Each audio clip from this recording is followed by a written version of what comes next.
গল্পের শুরুতেই দেখা যাবে নীলুকে তার দাদা, মা আর বাবা সবাই ডেকে আনে। এরপর নীলুকে বলছি, নীলু তোর বউ যা করলো তাতে আমরা এভাবে চুপ করে বসে থাকতে পারি না, আমাদের একটা না একটা কিছু করতেই হবে, ওই বউকে এ বাড়িতে রাখা যাবে না। এ কথাই বলছে নীলুর দাদা।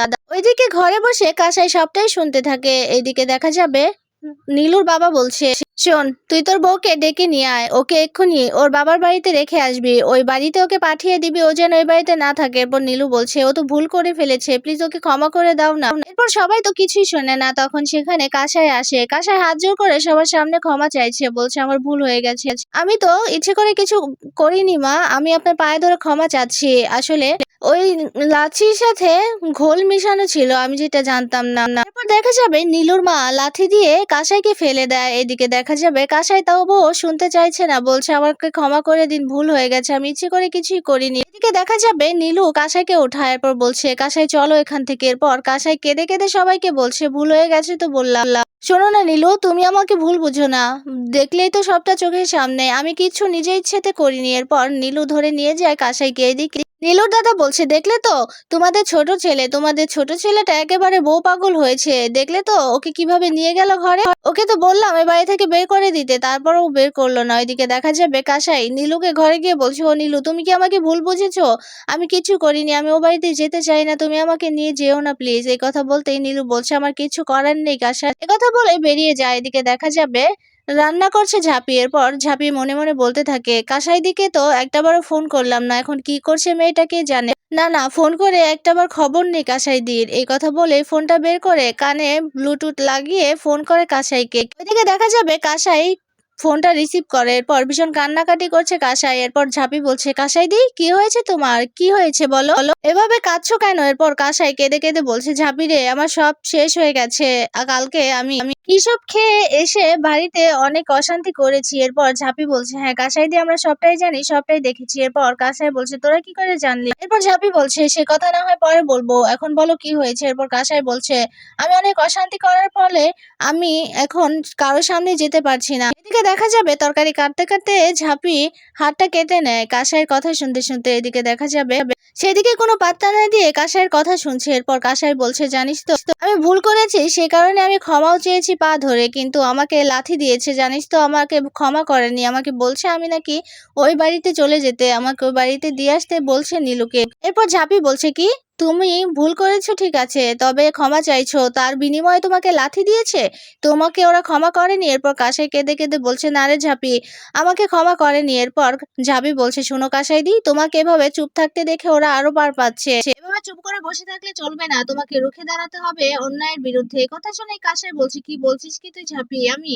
আমি কি করে এসব কিছু করব, তুই জানিসই তো আমার হাত পা কাঁপছে, আমি এসব দেখতে পারি না, আমি কিছু বলতে পারি না। এরপর ঝাঁপি বলছে, কাসাইদি তোমাকে বলতে হবে, হবে বলতে, না হলে কিচ্ছু ঠিক হবে না। এরপর কাসাই বলছে, ঝাঁপি রে আমি তো ঝাঁপি নই, আমি কাসাই, আমি এসব পারবো না রে। এরপর ঝাঁপি বলছে, কাসাইদি তুমি কেন ঝাঁপি হতে যাবে, তুমি কাসাই, তুমি তো তোমাকেই রুখে দাঁড়াতে হবে অন্যায়ের বিরুদ্ধে, না হলে সারা জীবন তোমাকে এভাবেই কষ্ট পেতে হবে, তুমি যদি এখন রুখে না দাঁড়াও তাহলে ওরা তোমাকে বারবার এভাবে ছোট করে কথা বলবে। তুমি অন্যায় করেছো আমি মানলাম, তুমি তো ক্ষমাও চেয়েছো, কিন্তু তার বিনিময়ে তোমাকে ওরা লাথি দিয়েছে, এর অন্যায়ের বিরুদ্ধে তো তোমাকে রুখে দাঁড়াতেই হবে। আর নীলুদা কিছু বললো না? এরপর কাসাই বলছে, নীলু তো বললো যে ওর কিছু করার নেই, আমাকে নাকি বাড়িতে দিয়ে আসবে। এরপর ঝাঁপি বলছে, আচ্ছা তুমি ওখানে যাও, কানে ব্লুটুথ লাগাও, আমি যা যা বলবো তুমি তাই তাই বলবে ওখানে গিয়ে। এরপর ঝাঁপির কথা শুনে সবার সামনে যায় কাসাই। এরপর কাসাই সেখানে গিয়ে দেখতে পায় নীলুর দাদা বলছে, কি তোমার ব্যাগপত্র কোথায়, তুমি এখনো রেডি হওনি,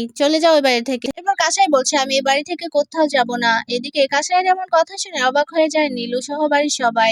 ওইদিকে ঝাঁপি যা যা শিখিয়ে দিচ্ছে কাসাইকে ঠিক তাই তাই বলছে। এরপর কাসাই বলছে, হ্যাঁ আমি অন্যায় আমি করেছি, কিন্তু তার জন্য তো আমি ক্ষমা চেয়েছি, কিন্তু তার বিনিময়ে আপনারা আমাকে লাথি দিয়েছেন, আমি তো অন্যায় করে ক্ষমা চেয়েছি, আমাকে কি ক্ষমা করা যায় না? এরপর দেখা যাবে নীলুর বাবা বলছে, তুমি তো কালকে খুব ভালোই বললে যে তোমার বাবা নাকি বাঘ, তোমার বাবা যতক্ষণ পর্যন্ত না আমার কাছে এসে হাত জোর করে ক্ষমা চেয়েছে ততক্ষণ পর্যন্ত তোমাকে এ বাড়িতে আমি রাখতে দেবো না, এ বাড়ি ছেড়ে চলে যাও, তোমার বাবার বাড়িতে যাও। এদিকে ঝাঁপি সবটাই শুনতে থাকে। এরপর বলছে, বলো বলো কাসাইদি যে আমি দোষ করেছি, কিন্তু আমার বাবা তো করেনি, বাবা কেন ক্ষমা চাইবে আপনাদের কাছে। এই কথা বলতেই কাসাই সবটা বলতে থাকে।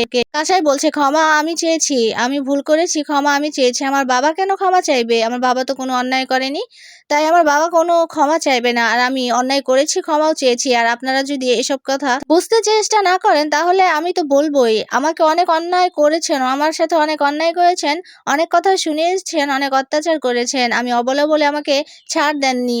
কিন্তু আজ আজ আমি সবটাই বলবো। এরপর নীলুর মা এসে বলছে, এই মেয়ে তো মুখ অনেক বেড়েছে, এই মেয়েকে এক্ষুনি ঘাট ধাক্কা দিয়ে বের করে দে নীলু, না হলে আমাদের পস্তাতে হবে। এরপর নীলুর দাদা বলছে, দেখলি তো, দেখলি, শুধুমাত্র তোর জন্য এই মেয়েকে বাড়ির বউ করে নিয়ে এসেছি। আজকে এই মেয়ে কি বলছি তুই দেখতে পাচ্ছিস তো নীলু, তাও কিছু বলবি না? ওইদিকে দেখা যাবে ঝাঁপি কাসাইকে বলছে, কাসাই দি আমি বুঝতে পেরেছি এসব করে কিচ্ছু হবে না, ওরা তোমাকে বারবার অপমান করবে, তোমার কথা শুনতে চাইবে না।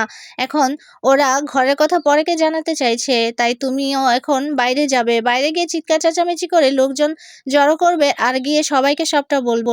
এরপর কাসাই বলছে, ঠিক আছে। এদিকে দেখা যাবে নীলুর দাদা চিৎকার চেঁচামেচি করছে, বলছে, নীলু এই মেয়েকে এক্ষুনি এ বাড়ি থেকে বের করে দে। এরপর কাসাই বলছে, ঠিক আছে, ঘরের কথা যেহেতু আপনারা ঘরে রাখতে চাইছেন না, সেহেতু ঘরের কথা পরেকে বলতেই হবে। আমি এখন বাইরে গিয়ে সবাইকে জানাবো, এই পাড়ার সবাইকে, প্রত্যেকটা মানুষকে চিৎকার করে জানাবো আপনারা বউকে অত্যাচার করেন, আমি অন্যায় করেছি, আমি ক্ষমা চেয়েছি, তারপরও আপনারা আমাকে ক্ষমা করেননি, উল্টো আমাকে বাড়ি থেকে বের করে দিতে চাইছেন, আমার বাবার বাড়িতে পাঠিয়ে দিতে চাইছেন। আমি রুখে দাঁড়াবো, আমি যাবো বাইরে। এই কথা বলেই দৌড়ে বাইরে চলে যায় কাসাই। এদিকে ঝাঁপি সবটা শুনে বলছে, হ্যাঁ কাসাই দি, তুমি পারবে, যাও, আমি বলে দিচ্ছি, তুমি তাই তাই বলবে। তারপর কাসাই দৌড়ে চলে যায় বাইরে। বাইরে অনেক লোকজন ছিল, ডেকে ডেকে সবাইকে বলছে, এই শুনুন, আপনারা জানেন আমার শ্বশুরবাড়ির লোকজন আমার সাথে কি করেছে? এরপর দেখা যাবে কাসাইয়ের শ্বশুরবাড়ির লোকজনও সবাই চলে আসে। এরপর নীলু বলছে, কাসাই কি করছো কি? এরপর কাসাই বলছে, একদম আমাকে আটকাবে না, তোমার বাড়ির লোক আমার সাথে কি কি করেছে জানো? শুনুন কাকিমা, আমি একটা ভুল করেছি জানেন তো, আমি ঘোল খেয়ে আমি একটু অন্যায় করে ফেলেছি, তার জন্য আমি সবার কাছে ক্ষমা চেয়েছি, কিন্তু আমাকে কেউ ক্ষমা করেনি, উল্টো আমাকে বাড়ি থেকে বের করে দেওয়ার চেষ্টা করছে। শুনুন,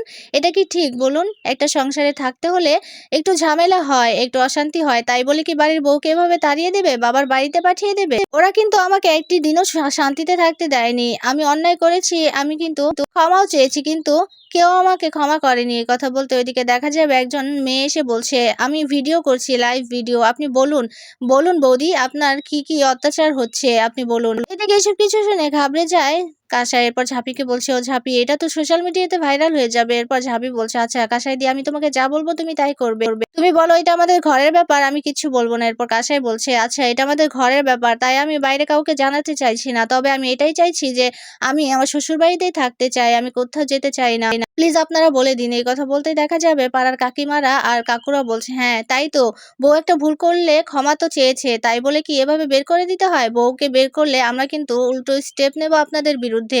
দেখা যাবে নীলুর দাদা নীলুর বাবাকে বলছে, বাবা জল কিন্তু অন্যদিকে গড়াচ্ছে, এখন ওকে বাড়িতে নিয়ে নাও। এই কথা বলতেই নীলুর বাবা বলছে, শুনুন, এটা আমাদের ঘরের পারিবারিক বিষয়, তাই আমরা আপনাদের কাছে হাত জোর করে ক্ষমা চাইছি, যা হয়েছে হয়েছে, আমরা আবার বাড়ির বউকে ঘরে নিয়ে যাচ্ছি।